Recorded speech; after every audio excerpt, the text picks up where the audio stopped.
বিন্দুগ্রামে 2 দিন ব্যাপী knockout football tournament অনুষ্ঠিত হলো। ফারাক্কার বিন্দুগ্রামে সমাজ কল্যাণ ক্লাব এবং ক্রীড়াপ্রেমী বাবলু ঘোষের উদ্যোগে 2 দিন ব্যাপী নকআউট ফুটবল টুর্নামেন্ট অনুষ্ঠিত হয়েছে। এই টুর্নামেন্টকে কেন্দ্র করে এলাকায় উৎসবের আমেজ বিরাজ করে। প্রথম দিনে আদিবাসী নৃত্য ও গান পরিবেশনের মাধ্যমে অতিথিদের স্বাগত জানানো হয় এবং উপস্থিত সবাইকে সংবর্ধনা দেওয়া হয়। টুর্নামেন্টের উদ্বোধন করেন ফারাক্কার বিধায়ক মনিরুল ইসলাম। তিনি ফিতে কেটে আনুষ্ঠানিকভাবে টুর্নামেন্টের সূচনা করেন। এরপর জাতীয় সঙ্গীত পরিবেশন করা হয় এবং তিনি খেলোয়াড়দের সঙ্গে পরিচিত হন। পাশাপাশি ফারাক্কার বিডিও জুনায়েদ আহমেদ এবং অন্যান্য বিশিষ্ট ব্যক্তিবর্গ মাঠে ফুটবল নামিয়ে প্রতিযোগিতার শুভ সূচনা করেন। অনুষ্ঠানে আরও উপস্থিত ছিলেন ফারাক্কা থানার আইসি নীলোৎপল মিশ্র, ফারাক্কা ব্লকের পঞ্চায়েত সমিতির সভাপতি এবং এলাকার বিশিষ্ট ব্যক্তিরা। সকলের উপস্থিতিতে টুর্নামেন্ট আরও জাঁকজমকপূর্ণ হয়ে ওঠে।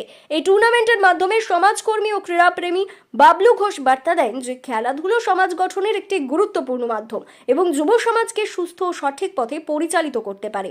তিনি জানান, ফুটবলের মতো জনপ্রিয় খেলাধুলা নতুন প্রজন্মকে উদ্বুদ্ধ করতে এবং সুস্থ বিনোদনের পরিবেশ গড়ে তুলতে সাহায্য করবে। এই টুর্নামেন্ট স্থানীয় ফুটবল প্রেমীদের মধ্যে ব্যাপক সাড়া ফেলেছে এবং অংশগ্রহণকারীরা এই ধরনের আয়োজনকে স্বাগত জানিয়েছেন।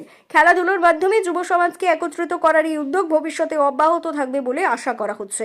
কল্যাণ সংঘের পক্ষ থেকে যে 2 দিন ব্যাপী নকআউট ফুটবল টুর্নামেন্টের আয়োজন করেছি, আজকে আমাদের যারা ক্লাবের ছেলে তাদেরকে ধন্যবাদ জানাই। তারা এই 4 দিন ধরে মাঠে পরিশ্রম করে মাঠটাকে ভালো করেছে। আর আজকে প্রথম খেলা বিন্দুগ্রাম ভার্সেস এমডি ট্রেডার্স, 2 দলই এখন খুব সুন্দর খেলছে। এই খেলা শুভ উদ্বোধন করলেন আমাদের মাননীয় বিধায়ক মনিরুল ইসলাম সাহেব এবং তার সঙ্গে আমাদের ফারাক্কার বিডিও জুনায়েদ আহমেদ সাহেব এবং তার সঙ্গে ছিলেন ফারাক্কা থানার ভারপ্রাপ্ত অফিসার আমাদের আইসি সাহেব নীলোৎপল মিশ্র সাহেব এবং জেলা পরিষদের মেম্বার আঞ্জুমারা খাতুন এবং বেনিয়াগ্রাম গ্রাম পঞ্চায়েতের সমস্ত সদস্যরা ছিলেন। সবারই উপস্থিতিতে এই খেলার শুভ উদ্বোধন হয়েছে। আজকে আমাদের খুব ভালো লাগছে যে এই খেলায় সবাই আমাদেরকে সহযোগিতা করেছে এবং মাঠে আমরা যেভাবে দেখছি তাতে মাঠে যে খেলাটা করে যার উদ্দেশ্যে আমরা খেলা করছি সেটা আমরা সফল হতে চলেছি। এলাকার সমস্ত ছেলেরা যে খেলা প্রেমী হয়ে যে খেলা খেলছে, আজকে যে দলটা বিন্দুগ্রামের খেলছে ওরা নিজেই খেলছে, একটা পাড়াতেই একটা টিম তৈরি হয়েছে, ওরা ভালো খেলছে। আমার খুব ভালো লাগছে আজকে বাইরে থেকে একটা প্লেয়ার আনতে হয়নি, ওরা নিজেরাই টিম তৈরি করে নিজে খেলছে। খেলোয়াড় তৈরি হয়েছে আমাদের। বাইরের টিম রয়েছে, বাইরের টিম আছে, গাজলের টিম আছে, আপনার ঝাড়খণ্ডের টিম আছে, বাইরেরও টিম আছে। 8 দলের খেলা। এই স্থানীয় একটাই টিম আছে, সমস্ত টিম বাইরেরই আছে। কতদিন ধরে করছেন এই খেলা? প্রায় 30-40 বছর ধরে এই মাঠে খেলা হয়ে আসছে।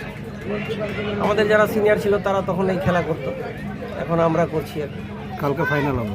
আগামীকালকে ফাইনাল। কি বার্তা দেবেন ফাইনালে? আমি এলাকার সমস্ত খেলা প্রেমী মানুষ এবং যারা খেলা প্রেমী নেই তার সবাইকে আহ্বান করছি যারা আগামীকালকে যেন এই মাঠে এসে খেলাটা উপভোগ করে। আপনার নাম পরিচয়? আপনার পরিচয়? আমি বাবলু ঘোষ, এই ক্লাবের সেক্রেটারি।